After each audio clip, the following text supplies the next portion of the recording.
All right, I'd like to call this meeting to order, April 3rd, 2023, board meeting, Council County Commissioners.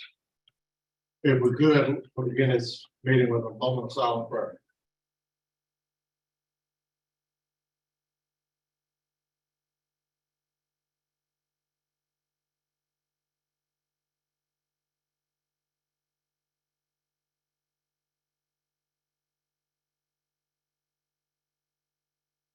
Amen. Thank you. Good. Let's stand for the pledge of allegiance. Pledge allegiance to the flag of the United States of America.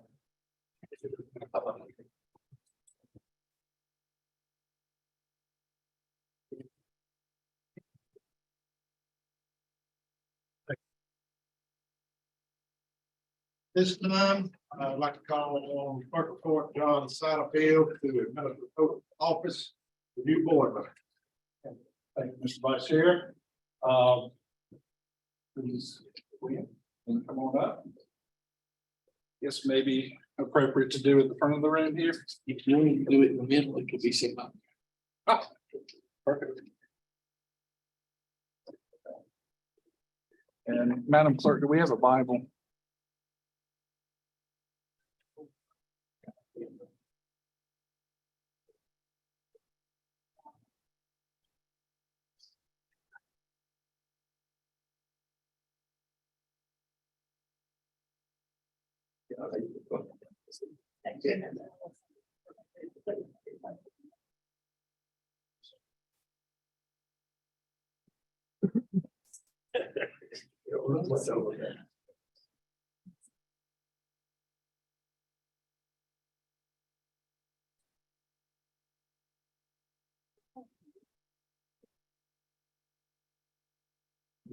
We just turn it like this.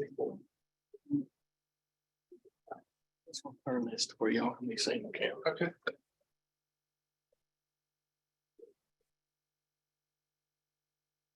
Might have to back it up just a little bit.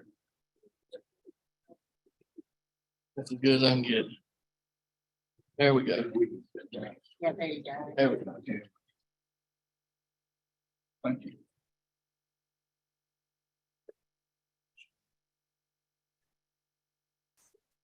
So if you'll place your left hand on the Bible and raise your right.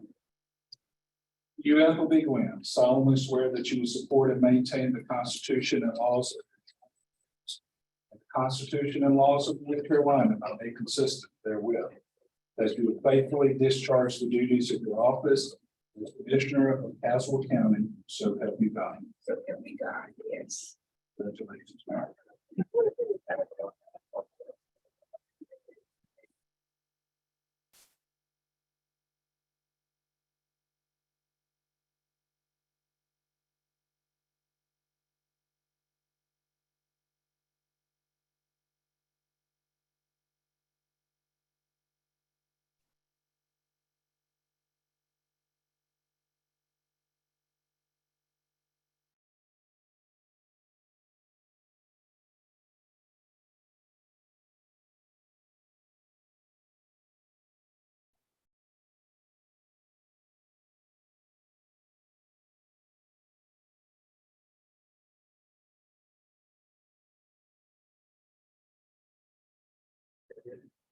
Yes, Mr. Vice Chair, your newest member. Thank you, Mr. Satterfield. Welcome, Ms. Gwynn. Glad to have you.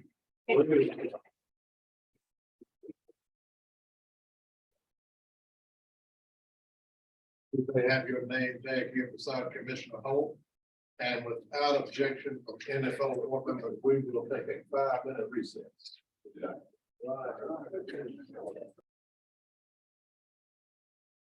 At this time, we will proceed come out of recess. First on the agenda is a public hearing on tax exempt loan. Lead Fire Department, do I have a motion that we go into the public hearing? So moved. Second. A motion by Mr. McVeigh, second by Mr. Jeffers. All those in favor, let me know by saying aye. Motion carries. Mr. Miller. Commissioners, what you have in front of you is a proposal from Leesburg Fire Department to enter into a tax exempt loan from Roxborough Savings Bank in the amount of $100,000. Now, our county attorney may be able to speak better to this than I can, but there's no impact on the county.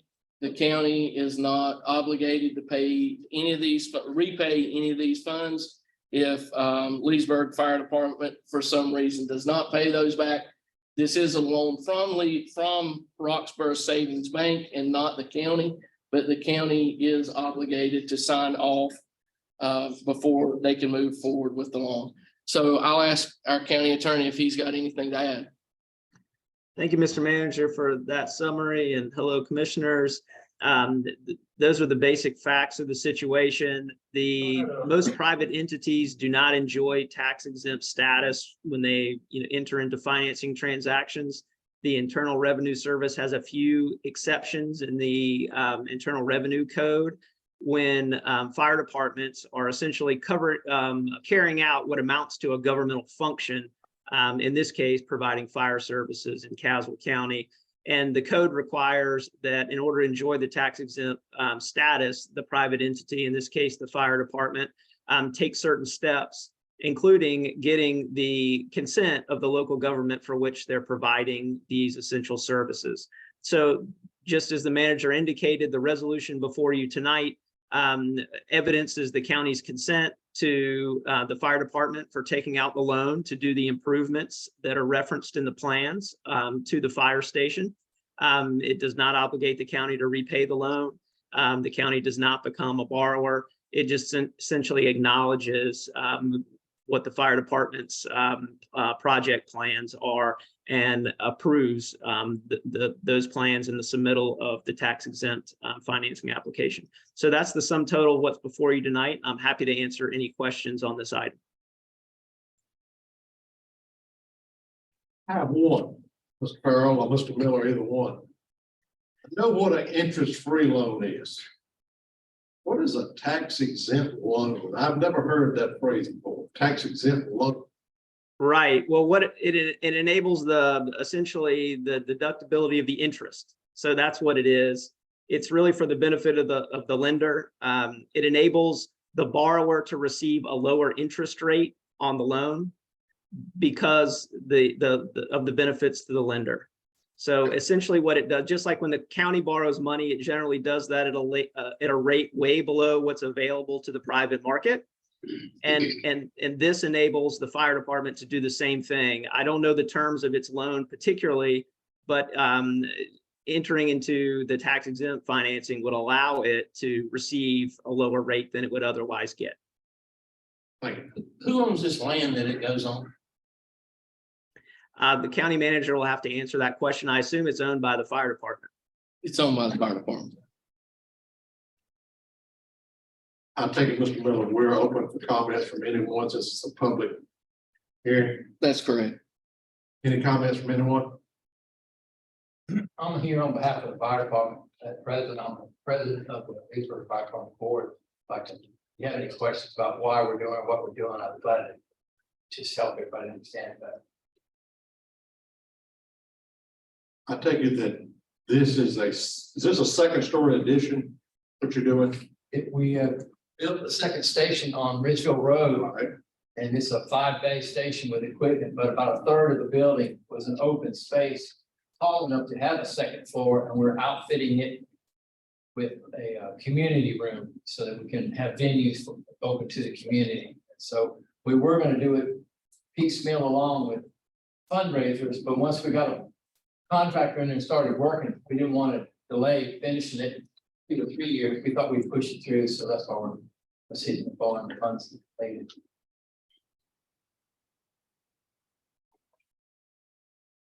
Any other comments or questions? What's the pleasure of the board? Mr. Chairman, I move that we let them have the tax. Sorry. We have a motion and a second. Roll call voting, Mr. Holt. Mr. Jefferson. Yeah. Okay. Mr. Rose. Y'all votes aye. Motion carries unanimously. Mrs. Gwen, I'm sorry. New face on the board, I'm sorry. Mrs. Gwen, aye, vote aye. Motion carries unanimous. Mr. Vice Chairman, if we could have a motion to go out of public hearing. Need a motion to come out of public hearing. So moved, Mr. Chairman. Motion and a second. All those in favor, let me know by saying aye. Motion carries. We are out of public hearing. Next, Board of Equalization and Review, we need a motion to act as Board of Equalization and Review. Second. I have a motion and a second. All those in favor, let me know by saying aye. Motion carries. And Ms. Smith, I believe we have some oaths of office for the new members. Yes, since this is the first time this board will act as the Board of Equalization and Review, they will have to take a oath. And then once the meeting is over, we can get everybody to sign, and then we'll send it to Jenny, the clerk, and have it put into the record. So if I could have everybody repeat the oath before we go into the Board of ENR. I do solemnly swear that I will support and maintain the Constitution and laws of the United States and the Constitution and laws of North Carolina, not inconsistent therewith, and I will faithfully discharge the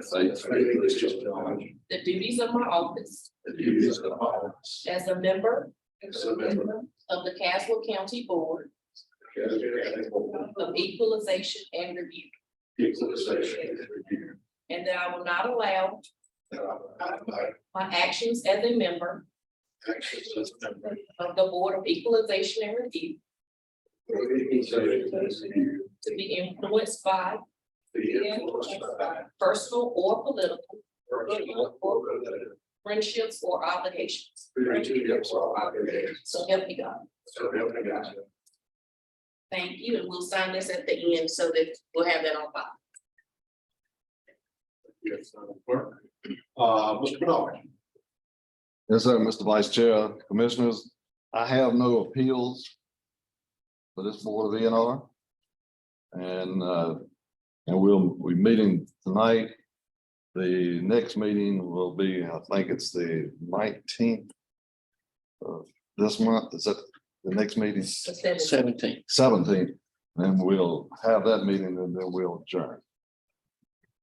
Thank you. Mr. Chairman, if I may, Yes, sir. just for the benefit of the new members who haven't yet had an opportunity to sit as a member of the Board of Equalization Review, I'll just mention that the board sits for two primary purposes each year as required by Chapter 105 of the North Carolina General Statutes, which is commonly referred to as the Machinery Act.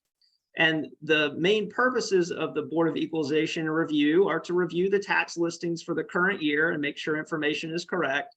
And the bulk of the board's work is generally devoted to hearing appeals. Those could be appeals over the valuation of property by a taxpayer commonly. You also have an opportunity to do that after your date of adjournment in certain limited cases, but you sit tonight for primarily the purposes of reviewing those tax listings and hearing any appeals that are brought forward. You heard from the tax director that there are no appeals currently filed.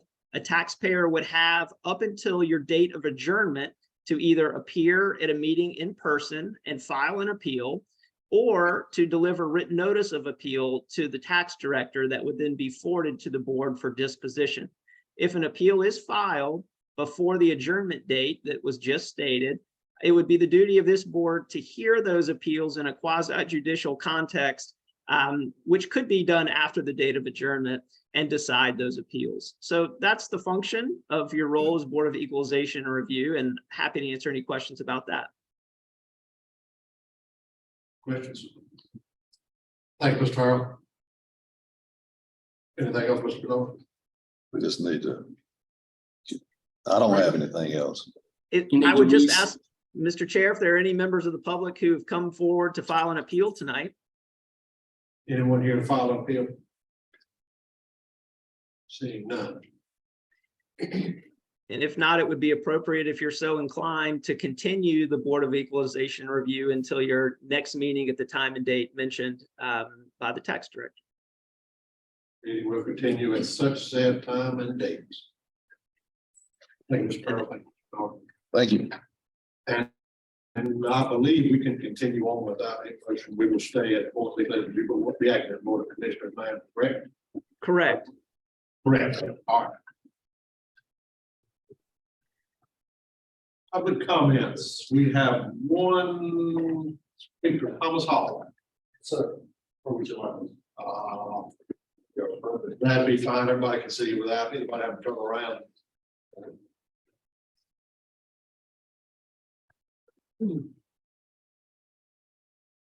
Thank y'all for letting me speak. My name is Thomas Hall. I live on 179 Ocas Page Road, Reedsville, North Carolina. That's in Cherry Grove community.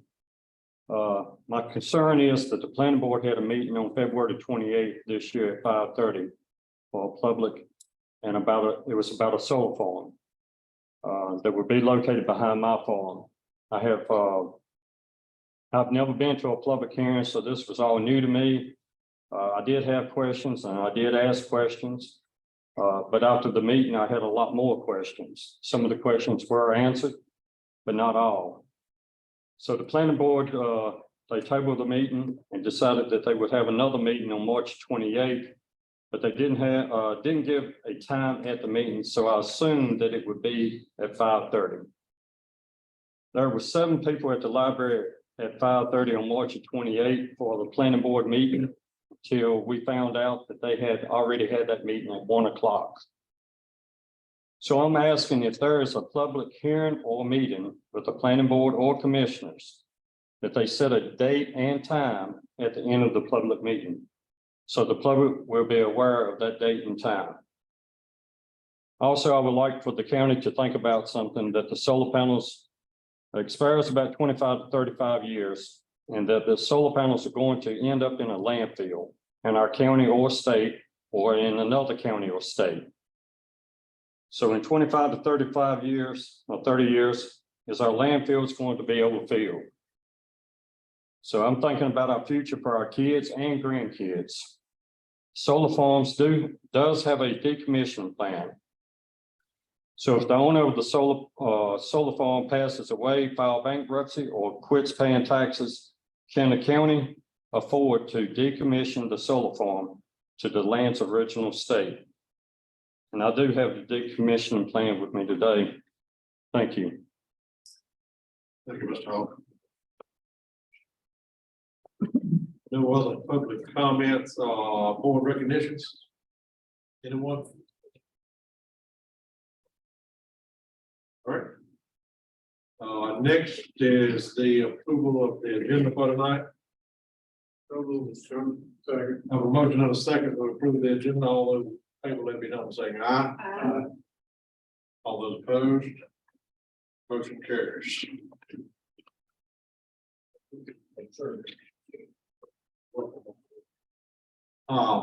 Next is the approval of the consent agenda. And two separate items there, I guess, would say. First would be the March 20th regular board meeting minutes. The motion to approve those. Motion, second. All those in favor, let it be known by saying aye. All those opposed, like sign. Motion carries. Next would be the approval of budget amendment number 7. Before I ask for a motion, I have a question. Under section 1, this is a 2-part budget. Section 1, I get that one. That was some money for upfitting of ambulance that was supposed to take place last year. The company that was doing couldn't do it, couldn't get to it. They've got to do it now. This money was already appropriated, but it just needs to be moved into the active budget, or how you want to word it. Yeah, that's correct. Okay, all right. Second, on the let's see. The environmental health expenditure to pay for renovating the permit office. Give me some explanation on that.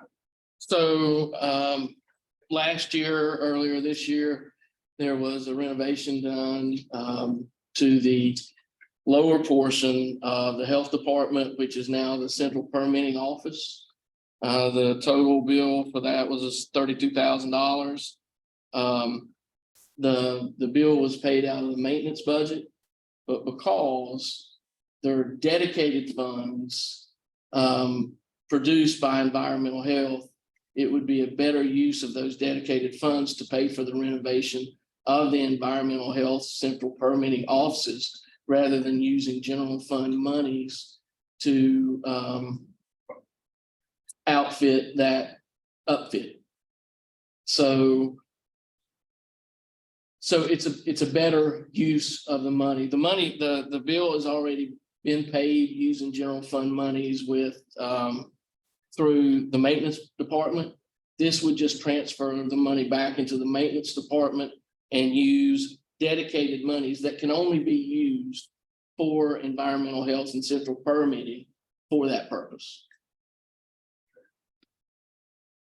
So it sounds like you just took money out of maintenance and did a project without vision. No. The project was in, the money was in maintenance The to lower section. Do general renovation, do whatever needed to be done within maintenance of the county buildings. So that's the way they went about doing it. And this has been discussed with the board for quite some time. So this is not a new thing. This is just a better use of county funds than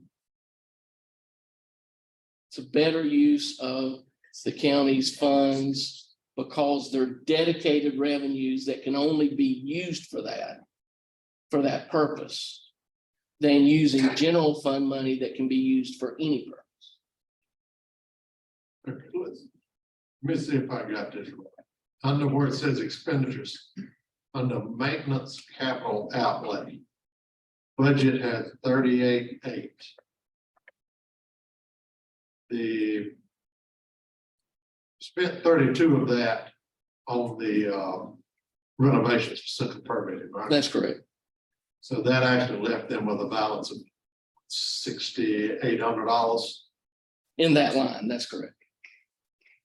So if you're just shifting the money from one pot to another, why does it show the budget as being 70,800 now? For the capital outlay? What I'm asking. Why, repeat that, why does it, Why, if the budget originally for maintenance on capital outlays was 38.8, spent 32 of it, I get that, I understand that part. That leaves you $6,800. okay, that's in, unless I'm missing something, that's wrong. It should go back to 38.8. Am I When you get the 32 added back to it, it does. right? Why does it show the amended budget as being 70,800 when you're just switching the money from one pot to another? Look to me like the budget amount would still be the same. And from my way of thinking, I think you're right. I think that's a typo in the budget amendment. I think it should be returned to 38.8. Okay. So would that mean that the central permitting revenues would still be 96.8 instead of 128.8?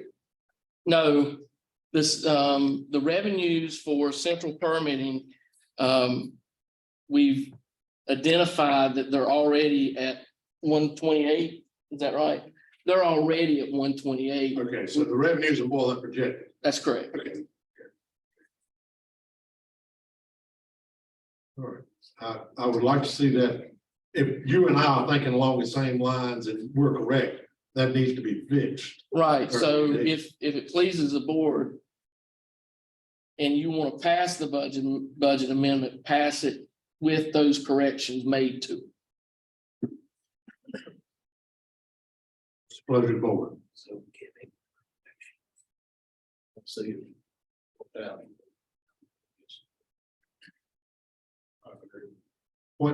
what? If you approved it at the next meeting, could we split this and approve the ambulance? I think so. If no one has any objection to that? And there's no reason why we can't put the second part off. It's not, Okay, so need a motion to approve the budget amendment on the upfitting of the ambulance for, I guess it's 144,000. Am I reading that right? The increase. that's correct. Have a motion to approve that. Have a motion. Second. Have a second. Any discussion? Roll call voting. Ms. Wynn? So, Mr. Holt? Mr. Jeffers? Yeah. Mr. McVeigh? Mr. Rose? Mr. Dixon? Y'all votes aye. Motion carries. And the one for central permitting, if y'all can get that one corrected and get it back to us at our next meeting. Yes, sir. We'll discuss it. Thank you. Next on discussion items, appropriation of the Castle County TDA funds. Mr. Miller? So commissioners, in 2007, Castle County was given authorization to form a tourism development authority. And several years after they were given the authority, they actually went through and levied the additional occupancy tax associated with the Tourism Development Authority. The Tourism Development Authority is now in a position where they can receive funds and receive funding. So they have 111,000. They have about $111,000 currently in our general fund. And they're requesting that $70,000 of that money be transferred to the TDA for the activities the TDA was formed for. There's a statute associated with that. And that statute is General Assembly of North Carolina, Session 2007, Session Law 2007-224, Senate Bill 442. If you're interested in looking it up.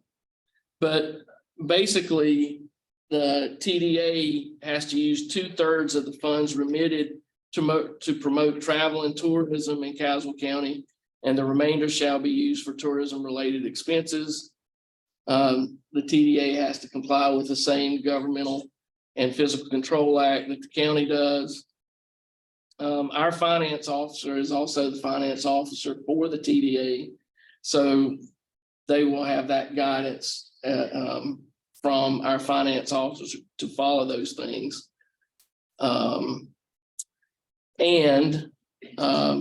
We are required to remit the net proceeds as defined in the legislation to the Tourism Development Authority on a quarterly basis.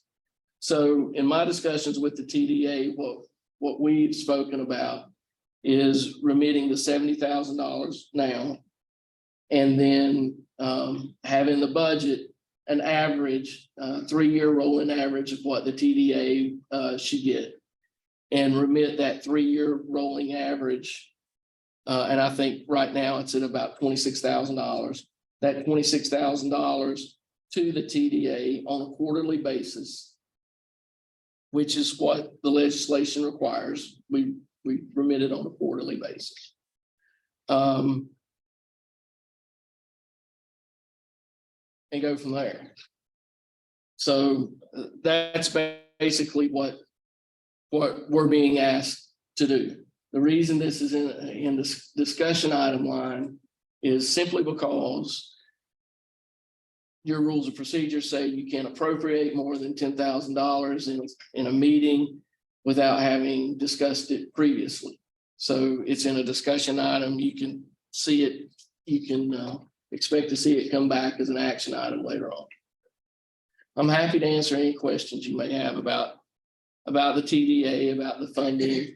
The funding is remitted by hotel owners, bed and breakfast owners that charge the occupancy tax. And if they're charging people to stay there unless there's some extenuating circumstance, they're required to remit that occupancy tax to the county. So the TDA is the only one that can use these funds, correct? That's correct. And they've never been appropriated funds before, am I right?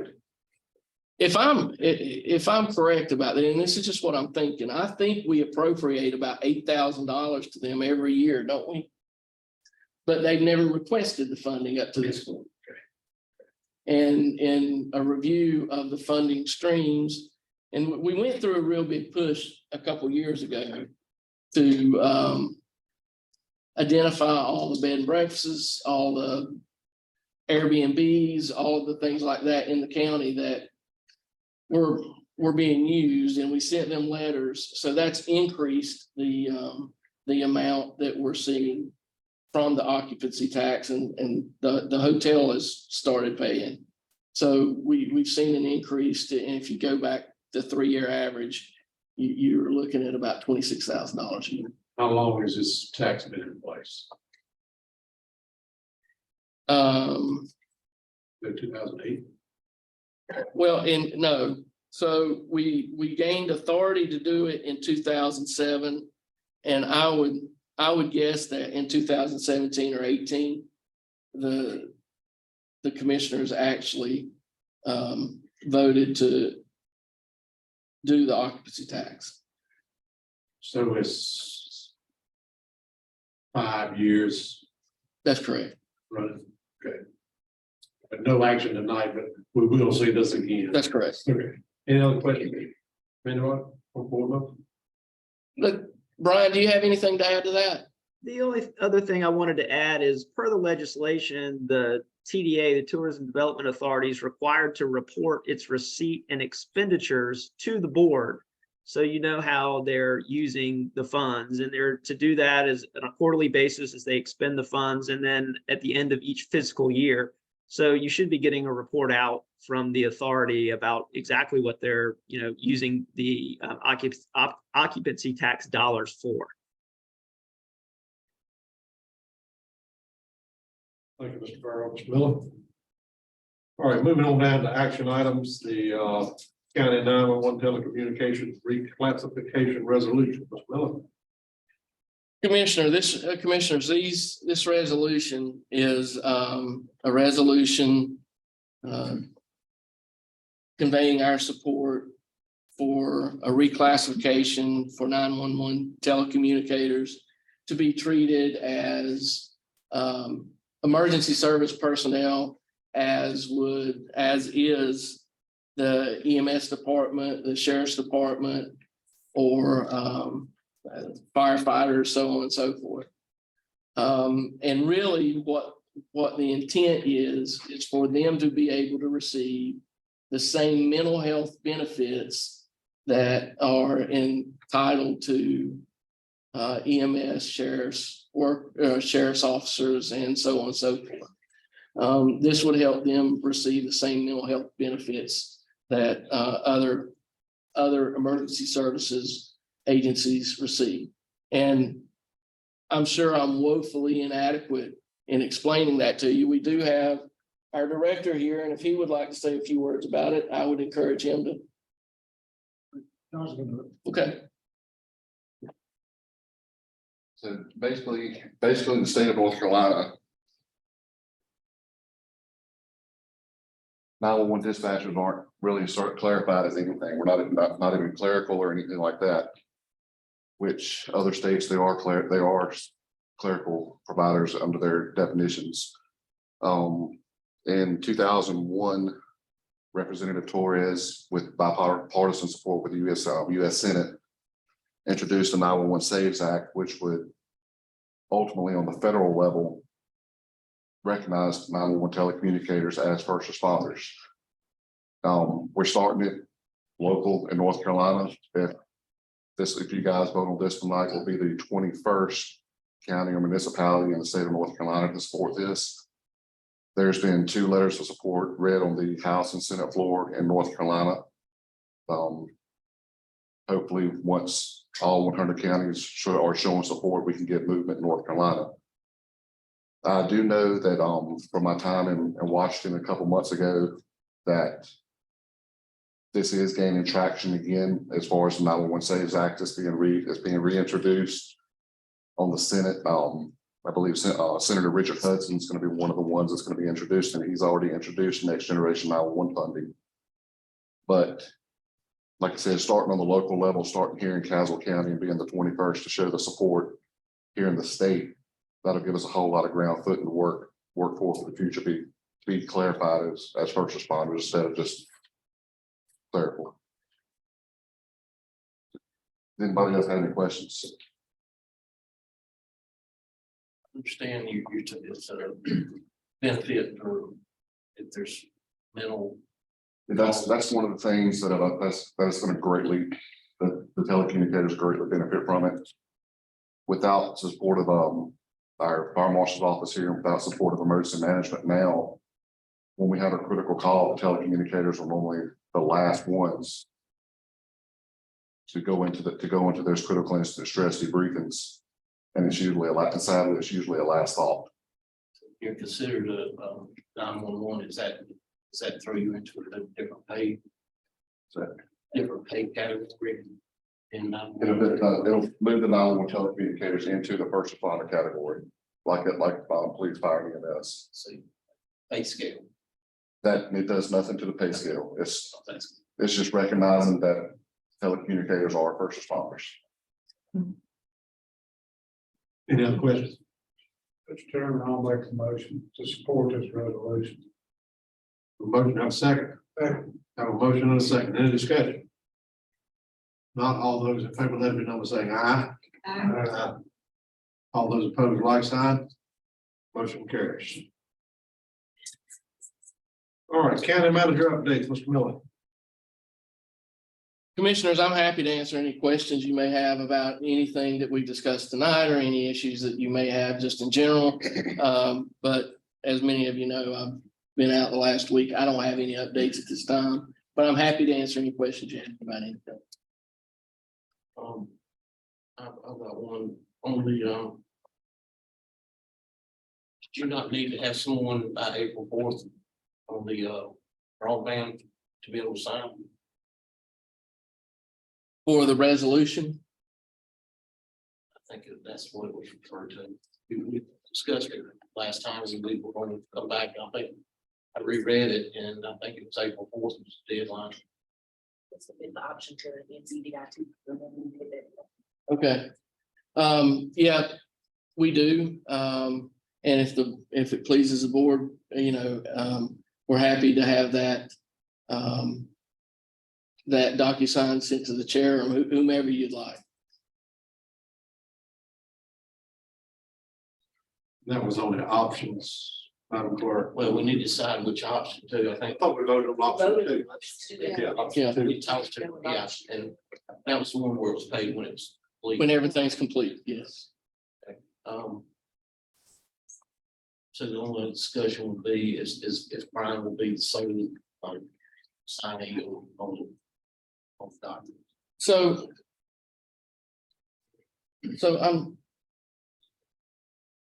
first, you may be correct about that.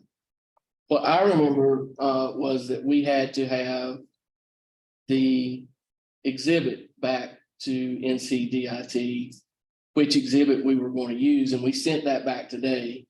NCDIT is going to send the completed paperwork with all of the information on the paperwork back to us, and that'll come back to the board for approval after it's filled out by NCDIT. And I think That's what it would be signed.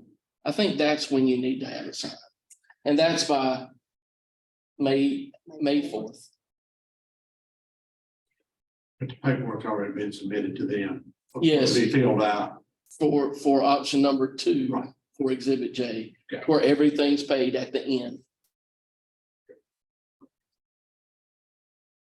Any other question for the county manager? But Commissioner Holt, I'm happy to check on that and just make sure. Or a couple from the budget sessions, work sessions. When are we looking at getting those off the ground and running? So first of all, we haven't received all of our departmental, have we? We haven't received all of our departmental budgets yet. There are, in our functions, there are a number of our departments that have presented budgets. Most of our departments have presented budgets. And we're happy to go ahead and start those budget meetings whenever the board would like. We'll just simply need to concentrate on those functions. I thought they were all due March 1st. They were. So the DSS board and the health department, they require their boards to approve their budgets first. And have we gotten either one of those? We haven't gotten either one of those, so I'm guessing their boards haven't approved their budgets yet. How often do their boards meet? Once a month. DSS reports a month. On a Tuesday morning. I'm pretty sure the health department's the same way. Well, we have set some dates for So As far as DSS goes. As far But as there's- DSS. there's plenty of information there for us to go ahead and get started if that's what the board wants to do. What's it on? When have you been started? Since 3 of us are new to this process. Usually, 4 of us are new to this process. I'm sorry. usually, May, usually in May. I know, Chairman Dickerson had said he wanted to start it early and we tried to push it to that point. And we can start those meetings this month if the board wants to do that. Social service board, we can actually, to what we funded from the government, but we're gonna get some funds, might not be true, that we can actually. That's one thing I'm bringing, I know, I spoke with somebody in Rockingham for the week and PSS has submitted their budget there. And I had some questions about it as to how they can do that. The stuff's online, most of it, some of it's not, but from what I was told, they basically projected from one year to the next to kind of get a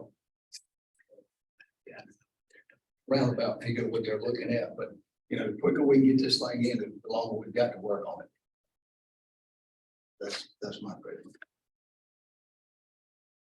I'd rather not wait till the second week of May and if you got 5 or 6 weeks to get it all done, we could start by the 1st of May. Personally, that's me. That can be great. We can certainly put together budget schedule and email that out to the board if it pleases. Like, I think that'd be a good idea.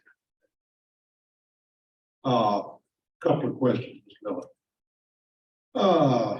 I'm catching a lot of heat. Some citizens and taxpayers in my part of the counties about EMS not transporting to Duke Hospital. A lot of folks have, their doctors are at Duke. And I know since the pandemic, you pick your term, you will let shut us out, I think. But since that has kind of come and gone, folks want to know why they're not being transported to Duke. Well, with the limited so we transport to five different hospitals within our region. And those are the closest 5 hospitals to us. Those are Annie Person, Danville, UNC Hillsborough, Alabama. and Alamance. So those are the 5 hospitals that we currently transport to. And it's usually based on patient need, like what the patient needs now. There's a lot of times, as many of you know, that we run out of ambulances in the county. If we're transporting a lot of patients, an extra 15, 20 minutes, one way to say do, then we're leaving the county open and having to rely on mutual aid. So I have been made aware that there have been a couple of instances recently where there has been issues or requests to travel to Duke, and several of those times those requests have been met. They've taken those people to Duke. But as a standard practice, those 5 hospitals are the ones we take them to simply because of response time and being able to get our people back in the county to respond to other residents that may have a need. I get that. I just want you to you to be aware of the calls and Sure. heated discussion, let's just say, that I've gotten in the Sure. last few weeks. That, you know, some taxpayers are not real happy about the situation. Sure. And there's certain And situations. there's just not that much difference in travel time from the southeastern part of the county to UNC Hillsborough versus southern part of the county to Duke. Yeah. They're just not. And I think our EMS service is realized that a couple times. And I know for a fact that they've taken people from Prospect Hill to Duke here recently because of that fact. So And backing up on back to budget sessions. Does the county require any kind of financial statement from nonprofits that the county give money to? Or not gives money? we do. All nonprofits? Yep. Okay. Unless you know of one that I'm not aware of that we. No, I'm not calling anyone out. I just, you know, when an organization approaches and wants taxpayer funds, I think that they need to be held accountable as to how they spend those funds, what they have in the bank. Don't come home your hand out when you got $500,000 in the bank that you don't want to spend. The county will give you some. Right. That's just an example. I don't know that that would be true of any of them. Well, based on the request, there's certain levels of documentation. And the higher the request, the more informative the documentation becomes. Okay. So I'm happy to provide the board with the documents that were sent out to all 501c3s that normally request funding from the county. I'm happy to share that with you. And one last item for me, and I'll keep my mouth closed, I hope. As probably everybody knows, last week's council message had the first list in the tax liens of unpaid county property taxes. And I know that there were some mistakes, and I've been told it's blamed on software. That is not an excuse I want to hear. Not under my control. I know, and I didn't ask the tax director while he was here because that wasn't what he was discussing. Yeah, and this is the first I've heard about. I haven't heard that before, so I'm happy to work with them. I know of listings, different individuals were being showed delinquent in taxes on the same identical property, like each individual owned it and they did not. Okay. And you know, I don't know how everybody else feels, but when your name shows up in that paper, that doesn't give you a warm fuzzy feeling. Yeah. It would really irritate me if I had paid my taxes. Amen. My name was put in there as unpaid property tax. I'm hoping that the tax department will put something in the paper saying, you know, we realize there were some mistakes and we're working to correct it. They ain't gotta call out individuals. If something like that would be good. Yeah, we'll certainly work toward that. Okay. Anyone else? Any other questions for the county manager? Any other comments from commissioners? Thank you. Glad. Yeah, I was Jefferson? Okay, Mr. McVeigh? Bruce? Yes, I have one thing to bring before the board, and I'll bring this to the attention of the board. Is most of us, when we were elected, we took over the role of, the commissioner that we succeeded. I'm having one issue with a committee that Mr. Lynch was sitting on, is the PTRC committee. That committee holds quarterly meetings, and they're held on Wednesday at 1:30 p.m. I work on Wednesday. I've tried, you can either go to the meeting in person or you can Zoom it. And I've tried Zooming it. But what happens is the meeting starts at 1:30. I get in the meeting, I'm there for 15 minutes and I have to get out because I have obligations that start at 1:45. If there's a commission on the board that would be willing to do this, I'll be more than glad to take one of their committees. And how we can work it out. This is the one that deals with Highway 86. We have a voting interest on this committee. And it has to be a commissioner. It cannot be county manager or assistant. It has to be a voting member of the board. So I was bringing it to the board attention. Anyone interested in taking Mr. Rhodes' slot on PTRC? Piedmont County Regional County. Is that it? Piedmont County Regional County? Okay.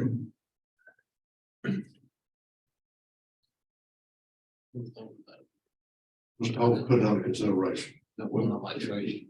We'll try to. I just think it just, it's not fair to the citizens of the county, you know, if I cannot be in that meeting. Because there are some things that are coming up that we are going to have a voting proxy on. We do need representation on.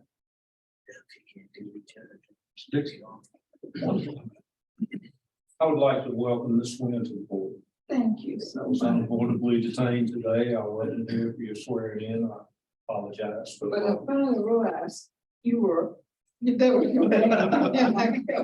must be him. Split dead late trying to be easy over here. And I too, Ms. Graham, welcome you. Hope we can work together. I know that we won't agree on everything, but the majority, I hope we do agree. I think we will agree on a lot of things. Good to have you. Thank you. Announcements, you see that the county office will be closed this Friday for Good Friday. Our next board meeting will be the 17th. I'm guessing still here, Mr. Manager. And on the 18th, the following night, for those of you that can and are interested, the Castle County Farm Bureau Board of Directors has invited the county commissioners to meet and eat, I guess you can call it. Meet, eat and greet, nothing formal. But I do understand from the clerk that it will be a public meeting because I know of at least 4 that will be in attendance, so take note of that. Mr. Grice, Yes, sir. I caught me off guard. I do have something I want to kind of go into the board. Yes, sir. On Thursday, March 30th, we had a meeting here at the locker and we have about 8 other counties changes meeting vehicles help. And it was very interesting and, you know, and foster care was one of the biggest things they talked about.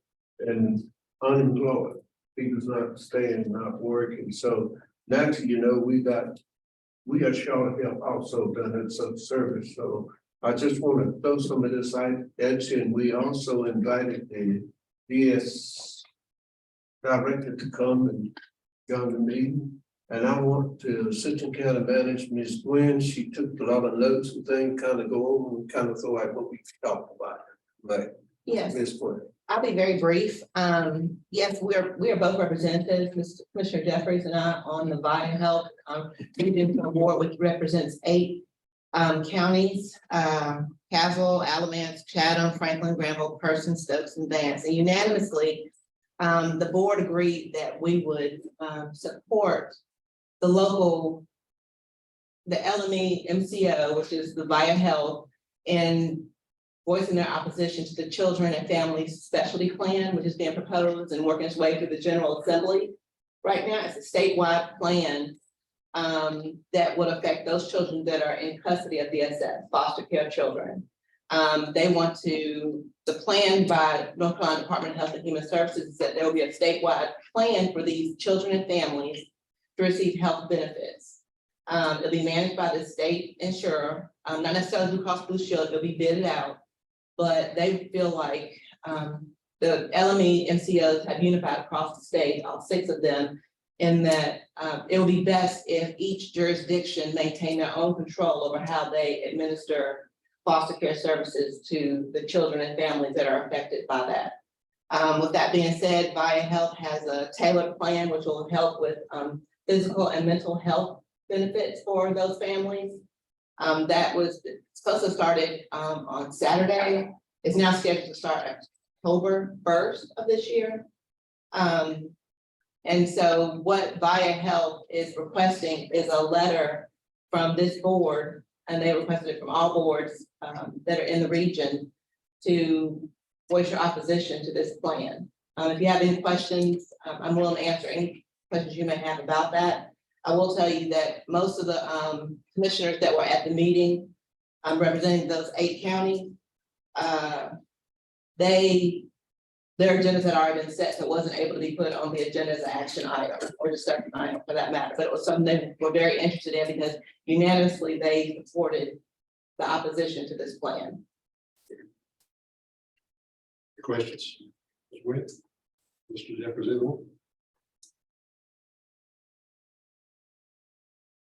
All right, Mr. Miller, I guess that if you want to discuss this at a future meeting, it can be on the discussion items or action items, either one.